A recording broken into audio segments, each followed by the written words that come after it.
This is an easy and beginner-friendly automatic carrot and potato farm that you need for your world. Whether you're starting a new world or you're already in your world for a long time, you need this farm. This is a must-have farm for your world. You can use the carrots or potatoes for food, or you can trade them for villagers with emeralds, which is a very good technique for getting emeralds. I personally use this farm in my hardcore world and it works super great and literally only takes 5 minutes to set up. Plus, you can stack multiple on top of each other for even better rates, which you can sell and even get more emeralds and just get a ton of food or emeralds. I suggest you build this near your base or in the spawn chunk so it's always loaded in and you can always farm carrots or potatoes. The materials you need are in this chest right here. I did forget to put a trapdoor in the chest, but that is also something you need. You need one trapdoor. By the way, you can also use wheat in this farm, but the villagers will turn the wheat into bread, and the bread you can eat, but you cannot sell the bread, so I suggest you use carrots or potatoes. First thing you do is mine out a block and place water in it. Next, go out 4 blocks in each direction and turn everything in that radius into farmland. Water can reach a maximum of 4 blocks, so that's why we will turn everything in a 4 block radius from the water into farmland. After we have done that, we can mark the corners if we want to, and then we can close off the entire farm. We do not have to mark the corners, but depends on how you want your farm to look.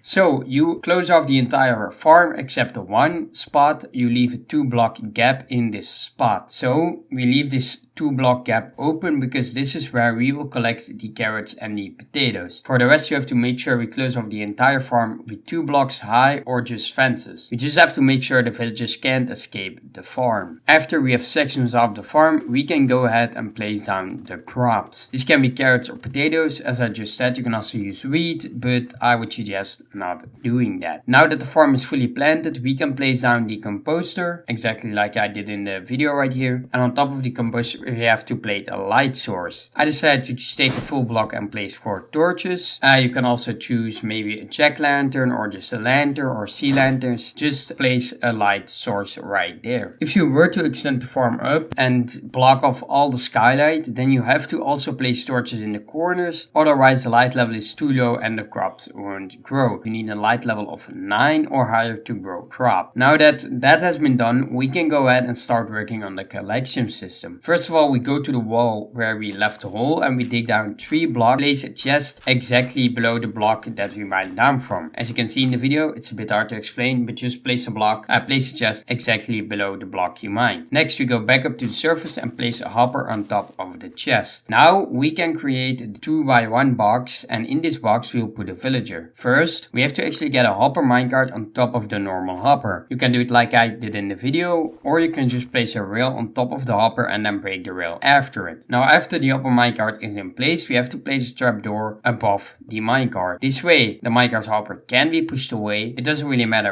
where you place the trapdoor. It can be exactly above the hopper minecart or it can just be the block above it. You just have to make sure the minecart hopper can be pushed away. After we have basically placed the minecart hopper, placed the composters, placed the farm, sectioned it off and made the collection system, we can put in the villagers. The best thing is to first bring in the farmer villagers so he accepts the farming job and can start farming.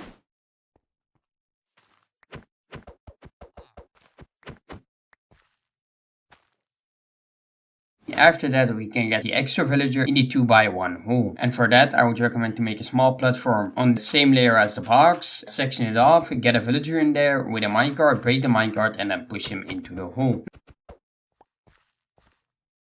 Now that the villagers are in place, the farm should be working fine. All we have to do is wait for the crops to grow. Once they are grown, the farmer will loot them and try to give them to the other villager because he is hungry. But the minecart hopper will be there to stop that and actually pick up the crops instead and give it to the hopper, and the hopper will drop it into the chest. So that's basically how the farm works. As I said, the farm is very easy to stack on top of each other. The only thing you have to watch out for is the light level. You need a light level of 9 or higher to be able to grow crops. So that's why I would recommend to also place torches in the corners unless you have a glass wall because light can pass through glass. Now that the farm is done, you can wait a bit, get some carrot or potatoes or even bread if you want to. If you have bread, you can eat it. The carrots and potatoes, you can sell them for emeralds. It's a very good way to make emeralds while literally not having to do a single thing. You can even make a door into the farm. So break up the wall, replace it with a door, and then you can trade the crops back to the farmer that's basically giving you the crops. So you can make sure the farmer gives you crops and you can sell them back to him. It's amazing, right? Well, that was basically the tutorial. I hope you guys liked it and this was helpful. And I hope to see you next tutorial or hardcore episode. Have a great rest of your day, evening, night, whenever you're watching. And thank you very much for watching. Bye!